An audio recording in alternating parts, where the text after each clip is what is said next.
السلام عليكم ورحمة الله وبركاته. ازيكم يا حبايبي؟ عاملين ايه؟ يا رب تكونوا بخير وبأحسن حال. النهاردة ان شاء الله هنعمل مع بعض سبانخ باللحمة. طبعا السبانخ من الخضروات المفيدة جدا ومغذية لولادنا، وكلها طبعا حديد وكلها فوائد. طبعا تقدري تعملي السبانخ، تحطي فيها رز او تحطي فيها فريك او حمص اللي هو الحمص بتاع الاكل. بس احنا بنحبها من غير ولا اي حاجة من الحاجات دي، ما بنحطش فيها اي حاجة ولا رز ولا فريك ولا حمص. فاحنا بنعملها كده، بنحبها سادة لان احنا كده كده بناكلها مع رز. فطبعا بنبقى عاملين جنبيها رز، فمش هنحط فيها رز وناكل رز، فيعني احنا بنفضلها كده خضار بس. كده بنحط فيها لحمة لو عايز.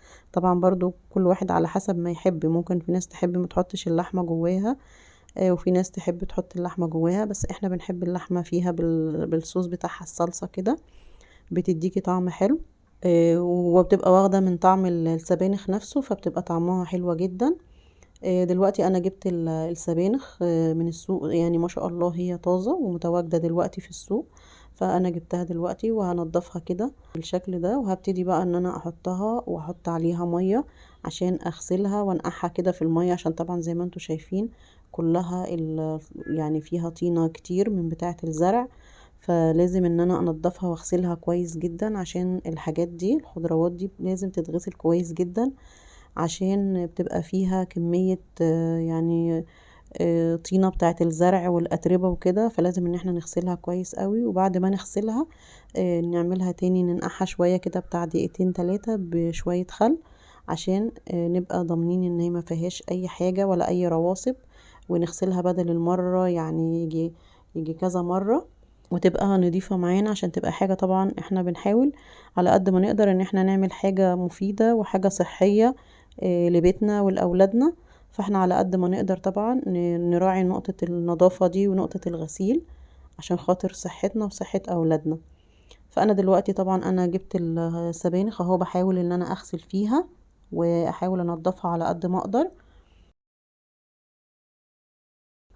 طبعا انا ما كملتلكوش بقية المقطع، لان انا للاسف النور قطع عندي، فما كملتش بقية المقطع بتاع الغسيل. فانا دلوقتي حطيت معلقة من السمنة وشوية زيت،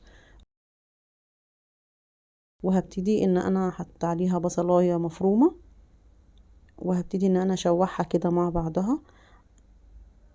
وهحط لها برضو معلقة من الثوم مفروم، وهبتدي اشوحها كلها كده لحد لما تبتدي تصفر. انا هنا كده هعمل يعني التخديعة بتاعة السبانخ نفسها. هبتدي كده لحد لما البصلة تصفر معايا، هبتدي انزل عليها بمعلقة من الثوم المفروم اهو كده، وهشوحها كده تشويحة مع بعضها. وطبعا هكون عاملة عصير طماطم. يا جماعة انا بشكر كل اللي بيشجعني على الفيديوهات بتاعتي، ويعني اللايك والشير ما تنسونيش فيه. كل اللي يعجبه الفيديو يحط لي لايك ويحط لي شير.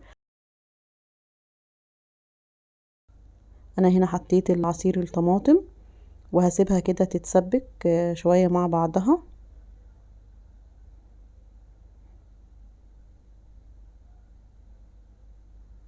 هحط لها معلقة من الفلفل ومعلقة من الملح، وهسيبها كده تتسبك. هنا الطماطم كده التخديعة اللي انا عملتها اتسبكت كلها مع بعضها. حطيت لها كده حوالي كوبايتين من الشوربة بتاعة اللحمة اللي انا سلقتها، وحطيت اللحمة.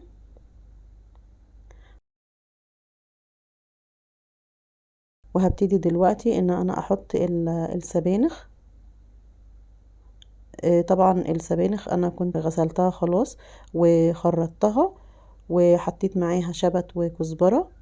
طبعا ده اساسي في السبانخ.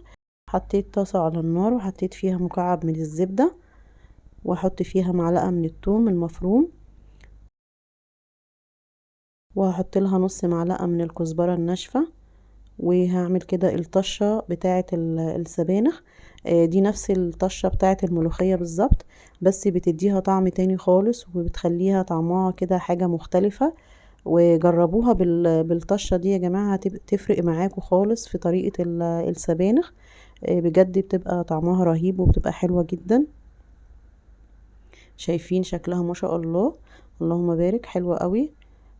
يعني بجد يعني كده اتسبكت وبدأت تخش في التسوية. دلوقتي السبانخ بتاعتنا خلصت وهنبتدي نغرفها كده مع بعض. شايفين الصوص بتاعها حلو ازاي، وهي خلاص التسوية بتاعتها حلوة. الخضار مش لازم نسويه كتير قوي على النار ونقعد نسبك فيه عشان ما يفقدش الفايدة بتاعته. لازم طبعا على قد ما نقدر نخلي بالنا من الحاجات ديت، نوطي عليه النار ونسويه كويس، بس ما نخلوهوش ان هو يعني التسوية اللي هو نفضل بقى نغلي ونعمل فيه كده فيبقى معانا فايدته يعني فقد الفوائد بتاعته. يعني تسويته كده تبقى مظبوطة معاكي. ودي اللحمة استوت تسويتها حلوة جدا وما شاء الله استوت. كملت تسويتها بعد ما كنت سلقتها نص سليق. هي كده كملت التسوية بتاعتها مع بقية السبانخ. قدمتها طبعا مع رز بالشعرية. ودي كانت الأكلة بتاعتنا النهاردة، فجربوها تعجبكم إن شاء الله. ألف هنا. لو عجبكم الفيديو اعملوا لي لايك واشتركوا في القناة وفعلوا الجرس.